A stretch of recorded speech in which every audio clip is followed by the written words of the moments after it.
সম্মানিত উপস্থিতি, জাকাতের খাত, জাকাত কোথায় দিবেন? জাকাত দেওয়ার তো নিয়ম আছে, কোরআনে নিয়ম রয়েছে। আল্লাহ সুবহানাহু ওয়া তাআলা সূরা কমর মধ্যে স্পষ্টভাবে জাকাতের 8টি খাতের বর্ণনা করেছেন। 8টি খাত আল্লাহ সুবহানাহু ওয়া তাআলা বলেছেন, ইন্নামাস সালাতাতু লিল ফুকারা'i ওয়াল মাসাকিন ওয়াল 'আমিলিনা 'আলাইহা ওয়াল মু'আল্লাফাতি কুলুবুহুম ওয়া ফিল রিকাবি ওয়াল গামিরিনা ওয়া ফি সাবিলিল্লাহি ওয়া ফিস সাবিল ফারিদাতান মিনাল্লাহি ওয়াল্লাহু 'আলীমুল হাকীম। যাকাত, আপনি নিসাব পরিমাণ সম্পদের মালিক হয়েছেন, যাকাত দিবেন কোন কোন খাতে দিবেন? ভালো করে কান খাড়া করে মনোযোগ সহকারে শুনেন। আল্লাহ সুবহানাহু ওয়া তাআলা বলেছেন, ইন্নামাস সাদাকাত, নিশ্চয় তোমাদের সাদাকাত মানে কি? মাল, তোমাদের মাল, তোমাদের সম্পদ থেকে যে তোমরা যাকাত বের করবে, এই যাকাতটা তোমরা কোন পথে ব্যয় করবে? ওয়াল মাসাকিন, মিসকিন, যারা অসহায়, একেবারে দরিদ্র, যারা মানুষের মাঝে চাইতে পারে না, লজ্জাবোধ করে, ঘরে প্রচুর অভাব রয়েছে কিন্তু মানুষের কাছে বলতে পারে না, লজ্জাবোধ করে, এদেরকে আপনাকে চিহ্নিত করে যাকাতের সম্পদ দিতে হবে। চিহ্নিত করে যাকাতের সম্পদ দিবেন। যে মিসকিন কারা? তাদের ঘরে অভাব রয়েছে, তাদের সংসারে অভাব রয়েছে, তারা ভালো মতো খেতে পায় না, দিন সন্ধ্যা ভালো মতো খেতে পায় না, তারা লজ্জায় চাইতে পারে না, বলতে পারে না, তাদেরকে চিহ্নিত করে যাকাতের টাকা তাদেরকে দিতে হবে। এরপরে ফকির মানে নিঃস্ব অসহায়, যারা একেবারে হত দরিদ্র, তাদের মাঝে এই যাকাতের টাকা বন্টন করতে হবে। এরপরে হচ্ছে আমিলিনা আলাইহা, যাকাতের কর্মচারী।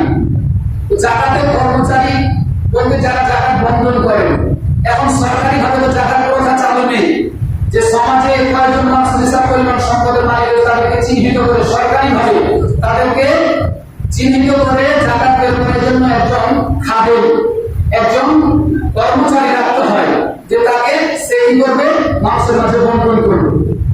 এই জন্য ওই কর্মচারীকে বেতন দিতে হবে, কারণ মানুষ তার এমনি খাবে না, এমনি খাবে, এমনি খাবে না। সে যে বন্টন করতেছে, সে সময় দিচ্ছে, সময় ব্যয় করছে, এই জন্য তাকে যাকাতের অংশ থেকে তাকে বেতন দেওয়া যাবে, যে যাকাতের কর্মচারী তিনি যাকাত বন্টন করে। এরপরে হচ্ছে মুআল্লাফাতি কুলুবুহুম, অমুসলিম যারা, অমুসলিমকে ইসলামের পথে উদ্বুদ্ধ করার জন্য, মানে যারা অমুসলিম বেধর্মী, যারা ইসলাম গ্রহণ করেনি, তাদেরকে ইসলামের পথে আনার জন্য, তাদেরকে ইসলামের পথে উদ্বুদ্ধ করার জন্য, তাদেরকে দ্বীনের পথে আনার জন্য তাদেরকে যাকাতের টাকার অংশ দেওয়া যাবে। তাদেরকে যাকাতের অংশ দেওয়া যাবে, তাদেরকে কি করার জন্য? অমুসলিম থেকে মুসলিম বানানোর জন্য। তাকে বোঝাবেন, বলবেন ইসলাম হচ্ছে শান্তির ধর্ম, এজন্য তাকে টাকা দেওয়া যাবে, তাকে সহযোগিতা করা যাবে। এরপরে হচ্ছে পঞ্চম নাম্বার হচ্ছে যে দাস মুক্তি, মানে গোলাম আজাদ। এটি রাসূল সাল্লাল্লাহু আলাইহি ওয়াসাল্লামের জামানায় ছিল, অনেকে দাসী কাজ করতো, কামলা থাকতো, গোলাম আজাদ। এই জন্য দাস মুক্তি করার জন্য মালিককে টাকা দিয়ে তাকে ছাড়িয়ে নেওয়া যাবে। এরপরে হচ্ছে 6 নাম্বার হচ্ছে ঋণগ্রস্ত, যারা ঋণী হয়ে আছে, লক্ষ লক্ষ টাকা ঋণ পরিশোধ করতে পারছে না, তার মানে তার সব অংশ বিক্রি করলেও ঋণ পরিশোধ হবে না, এজন্য সে ঋণে জর্জরিত হয়ে আছে। এই জন্য তাকে চিহ্নিত করে যাকাতের অংশ দিয়ে তাকে সহযোগিতা করা যাবে। তুমি এই টাকাটা নাও, তুমি ঋণ থেকে মুক্তি লাভ করো, তাকে সহযোগিতা করার জন্য তাকে দেওয়া যাবে, যারা ঋণগ্রস্ত হয়ে আছে।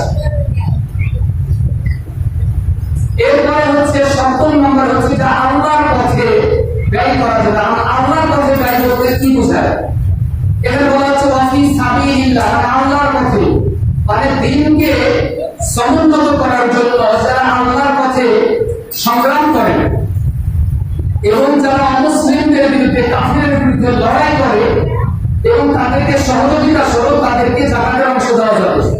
এখানে আরেকটি হাদিস রয়েছে, সেটি হলো যারা আমাদের ছোট ছোট বাচ্চারা, গরিব অসহায়, যারা মাদ্রাসায় পড়ে, বেশিরভাগ গরিব, তাই না?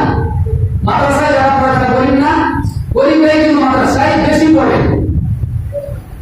তো যারা এতিম অসহায়, বাপ নাই মা নেই, এতিম অসহায় যারা, তাদেরকে চিহ্নিত করে আলে ওলামাগণ, বিজ্ঞানগণ তারা বলেছেন যে অফিস সাবিলিল্লাহ, তাদেরকেও এই যাকাতের কিছু অংশ ওই এতিম অসহায় যারা মাদ্রাসায় পড়ছে, তারা মাদ্রাসায় পড়ার খরচ চালাতে পারছে না, তার পিতা নেই, ছোট অবস্থায় মারা গেছে, এতিম অসহায়, ওই যাকাতের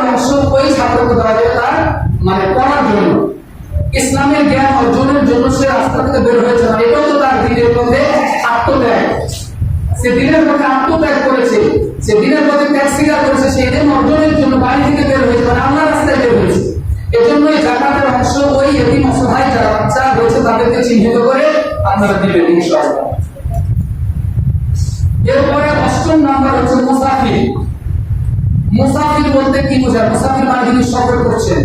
আর আপনি ঢাকা, চট্টগ্রাম বা বিদেশ সফরে গেছেন, সফর করতে এসে অনেক মানুষ একবার অসহায় হয়ে যায়, টাকা পয়সা নাই, বাড়ি যেতে পারছে না, সে খেতে পায় না, একবার অসহায় হয়ে গেছে, মুসাফির সফরে এসেছে, টাকা পয়সা নেই, ওকে জাকাতের অংশ দেওয়া হবে।